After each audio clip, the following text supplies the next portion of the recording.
नमस्कार बच्चों, आज मैं आपके सामने बितान पाठ्य पुस्तक के पाठ 3 अतीत में दबे पांव पाठ को बताने जा रही हूँ, जो कि ओम थानवी के द्वारा लिखा गया है।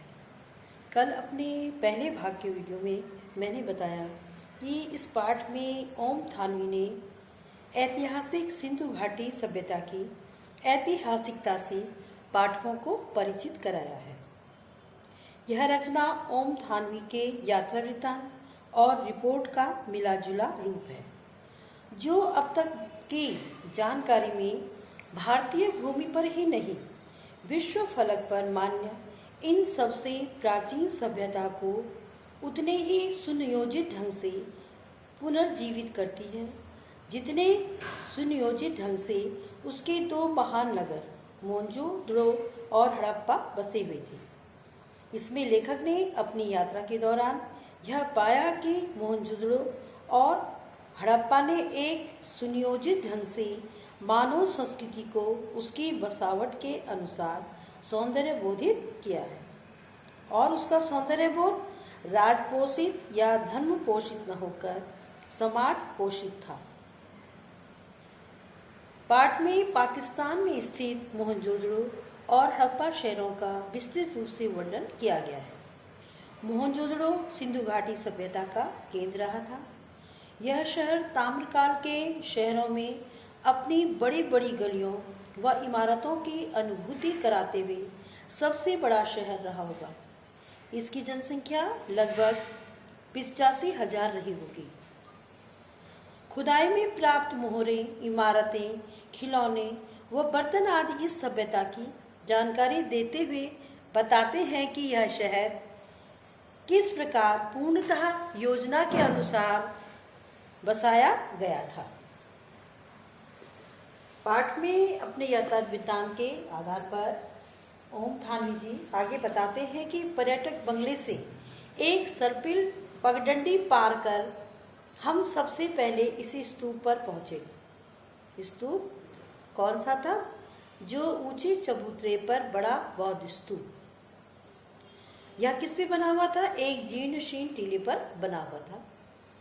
तो लेखक बता रहे हैं कि इसकी पहली ही झलक ने हमें अपलक कर दिया। अपलक मतलब वो खुली आंखों से उसको देखते ही रह गए।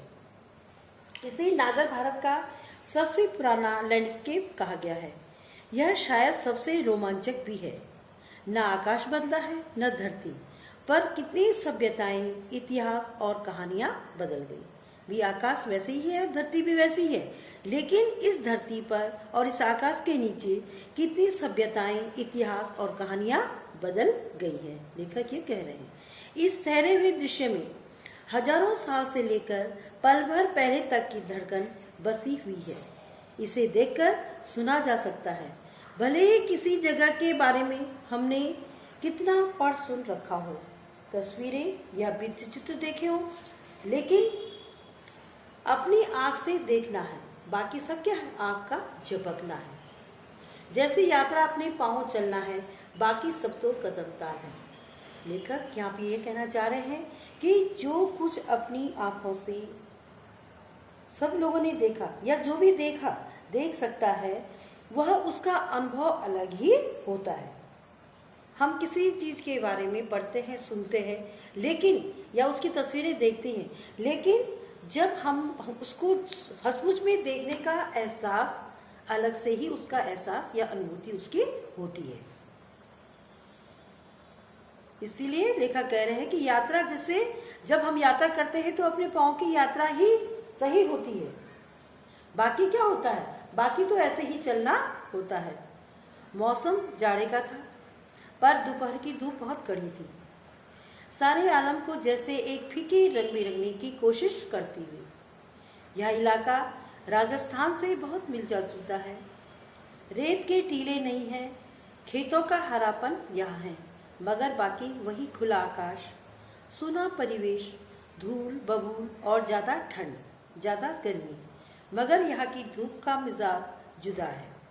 राजस्थान की धूप पारदर्शी है, सिंध की धूप चौंधियाती है। तस्वीर उतारते वक्त आप कैमरे के जरूरी पुर्जे न घुमाएं तो ऐसा जान पड़ेगा जैसे दृश्यों के रंग उड़े हुए हैं। लेखक वहाँ के मौसम के बारे में बता रहा है कि वहाँ पर मौसम जबकि जाड़े का था, लेकिन दोपहर में जो धूप थी वह बहुत तेज थी। और यह इलाका किससे मिलता जुलता है? राजस्थान से। रेत के टीले नहीं है, लेकिन यहाँ पे खेतों का हरापन है। और बाकी वही खुला आकाश, सूना परिवेश, सूना वातावरण है और ज़्यादा ठंड ज़्यादा गर्मी। लेकिन लेखक बता रहा है कि वहाँ की धूप थोड़ा अलग हट करके है। वो कहता है कि राजस्थान की धूप में आंखें चौंधियाती नहीं है, जबकि सिंध की धूप में आंखें चौंधियाती हैं।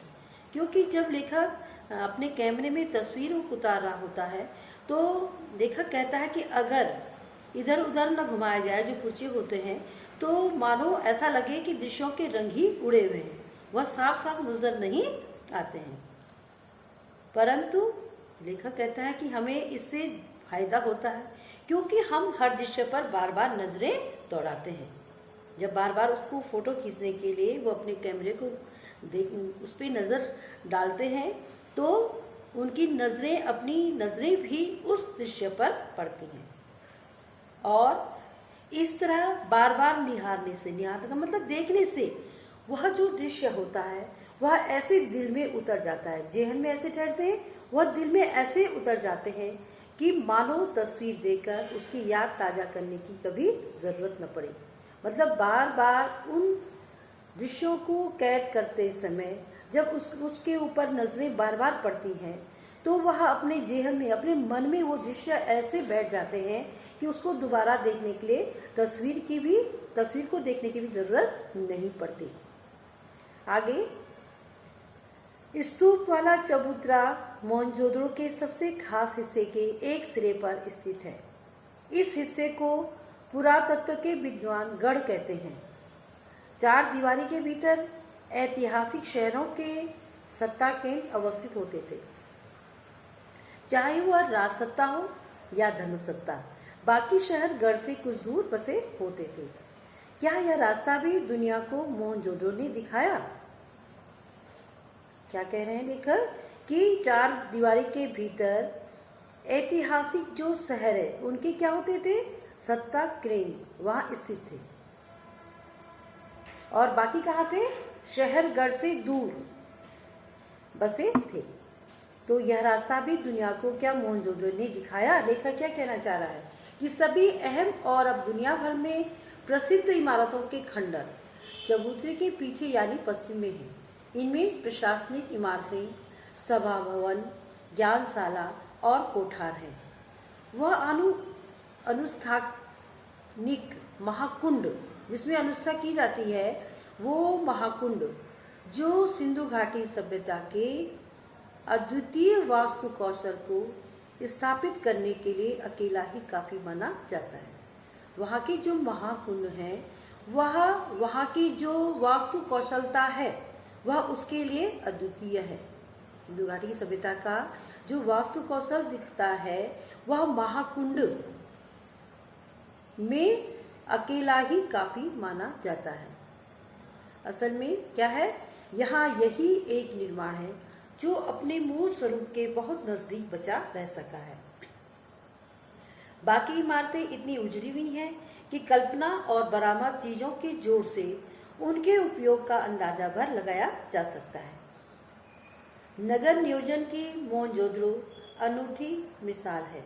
नगर नियोजन अब किस तरह से है? इस कथन का मतलब आप बड़े चबूतरे से नीचे की तरफ देखते हुए सहज ही भांप सकते हैं। इमारतें भले खंडरों में बदल चुकी हों, मगर शहर की सड़कों और गलियों के विस्तार को स्पष्ट करने के लिए ये खंडर काफी हैं।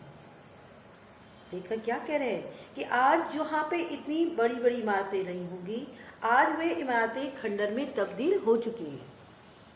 लेकिन खंडरों में जो बदल चुकी सड़कें हैं और जो गलियों का विस्तार है, वह आज भी उस समय के विस्तार को स्पष्ट करने के लिए काफी है। यहाँ की सारी सड़कें कैसी हैं? सीधी हैं या फिर आड़ी। आज वास्तुकार इसे ग्रिड प्लान कहते हैं। आज के समय में क्या वास्तुकार क्या कहते हैं? इसे ग्रिड प्लान कहते हैं। आज के सेक्टर मार्का कॉलोनियों में हमें आड़ा सीधा नियोजन बहुत मिलता है, लेकिन वह रहन सहन को नीरस बनाता है। शहरों में नियोजन के नाम पर भी हमें अराजकता ज़्यादा हाथ लगती है। ब्रासीलिया या चंडीगढ़ और इस्लामाबाद ग्रिड शैली के शहर हैं, जो आधुनिक नगर नियोजन के प्रतिमान ठहराए जाते हैं, लेकिन उनकी जो बसावट शहर के खुद विकसने का कितना अवकाश होती है, इस पर बहुत शंका प्रकट की जाती है। इस बात की शंका की जाती है कि ये जो ग्रिड शैली के शहर हैं, वो जिसको कि आधुनिक नगर नियोजन के प्रतिमान जिनको ठहराया जाता है, लेकिन जो उनको इस तरह से बसा दिया गया है, वह शहर को विकसने का कहाँ मौका देती है? शहर के खुद विकसने का कितना अवकाश होती है? शहर अपने शहर के विकास के लिए उसमें कोई भी जगह नहीं होती। मोहनजोदड़ो की साक्षर सभ्यता एक सुसंस्कृत समाज की स्थापना थी, लेकिन उसमें नगर नियोजन और वास्तुकला की आखिर कितनी भूमिका थी? यह बता रहे हैं लेखक कि स्तूप वाले चबूतरे के पीछे गढ़ और ठीक सामने उच्च वर्ग की बस्ती है। जो बौद्ध स्तूप था, उसका जो चबूतरा था, उसके पीछे गढ़ और सामने उच्च वर्ग की बस्ती है। उसके पीछे 5 किलोमीटर दूर सिंधु नदी बहती है और पूरब की इस बस्ती से दक्षिण की तरफ नजर दौड़ाते हुए पूरा पीछे घूम जाएं तो आपको मोहनजोदड़ो के खंडर हर जगह दिखाई देंगे। दक्षिण में जो टूटे फूटे घरों का जमघट है, वह कामगारों की बस्ती है। दक्षिण की तरफ जो दूर से ही टूटे फूटे घर दिखाई देते हैं, वह काम करने वालों की बस्ती है। कहा जा सकता है इतर वर्गीय, मतलब थोड़ा अलग हटके जो वर्ग है उसकी। संपन्न समाज में वर्ग भी होंगे, लेकिन क्या निम्न वर्ग यहाँ नहीं था? कहते हैं कि निम्न वर्ग के घर इतनी मजबूत सामग्री के नहीं रहे होंगे कि 5000 साल टिक सकें। लेखक कहता है कि वर्ग उस समय भी होंगे, समाज के जो वर्ग हैं वो उस समय भी रहे होंगे, निम्न वर्ग भी रहे होंगे, लेकिन हो सकता है कि जो नीचे वर्ग के घर थे वो उनके अंदर इतनी सामग्री नहीं रही होगी, मजबूत सामग्री, कि वो 5000 साल तक टिक सकें। उनकी बस्तियां हो सकता है और दूर रही होंगी, और यह भी हो सकता है कि 100 साल में अब तक इस इलाके के 1/3 हिस्से की खुदाई हो पाई है और वह भी अब बंद हो चुकी है, मतलब अभी खुदाई भी बाकी है। आगे लेखक बताते हैं कि स्तूप के टेले से महाकुंड के बिहार की दिशा में वे लोग उतरे। दाईं तरफ एक लंबी गली दिखती है, इसके आगे महाकुंड है। पता नहीं सायास है या संयोग कि धरोहर के प्रबंधकों ने उस गली का नाम देव मार्ग, डिविनिटी स्ट्रीट रखा है। माना जाता है कि उस सभ्यता में सामूहिक स्नान किसी अनुष्ठान का अंग होता था। क्या माना जाता है कि उस समय की जो सभ्यता थी, सामूहिक स्नान, एक साथ स्नान करना, वह किसी अनुष्ठान के अंतर्गत होता था। कुंड करीब 40 फुट लंबा और 25 फुट चौड़ा है, गहराई 7 फुट। कुंड में उत्तर और दक्षिण से सीढ़ियां उतरती हैं। इसके 3 तरफ साधुओं के कक्ष बने हुए हैं। उत्तर में 2 पात में 8 स्नान घर हैं। पात माने पंक्तियां। उत्तर की तरफ 2 पंक्तियों में 8 स्नान घर बने हुए हैं और इनमें किसी का द्वार दूसरे के सामने नहीं खुलता। यह भी सिद्ध वास्तुकला का एक नमूना है कि 8 स्नान घर बने हैं, लेकिन किसी का भी द्वार एक दूसरे के सामने नहीं खुलता, और वो भी पंक्तिबद्ध रूप में बने हुए हैं। इस कुंड में खास बात पक्की ईंटों का जमाव है। कुंड का पानी रिस न सके और बाहर का अशुद्ध पानी कुंड में न आए, इसके लिए कुंड के तल में और दीवारों पर ईंटों के बीच चूने और चिरोड़ी के गारे का इस्तेमाल हुआ है। पार्श्व की दीवारों के साथ दूसरी दीवार खड़ी की गई है, जिसमें सफेद डामर का प्रयोग है। कुंड के पानी के बंदोबस्त के लिए एक तरफ क्या है, कुआं है। दोहरे घेरे वाला यह अकेला कुआं है और इसे भी कुंड के पवित्र या अनुष्ठानिक होने का प्रमाण माना गया है। दोहरे घेरे वाला वहां पर अकेला कुआं है और इसको क्या माना जाता है कि कुंड के पवित्र, मतलब कि इसके आधार पे कुंड की पवित्रता जो है प्रमाणित होती है। कुंड से पानी को बाहर बहाने के लिए नालियां हैं और इनकी खासियत यह है कि ये भी पक्की ईंटों से बनी है और ईंटों से ढकी भी हैं। नालियां कोई भी क्या है, खुली हुई नहीं है, सब ईंटों से ढकी हुई हैं। पक्की और आकार में समरूप धूसर ईंटें तो सिंधु घाटी सभ्यता की विशिष्ट पहचान मानी ही गई है। ढकी हुई नालियों का उल्लेख भी पुरातात्विक विद्वान और इतिहासकार जोर देकर करते हैं। पानी निकासी का ऐसा सुव्यवस्थित बंदोबस्त इसके पहले के इतिहास में नहीं मिलता।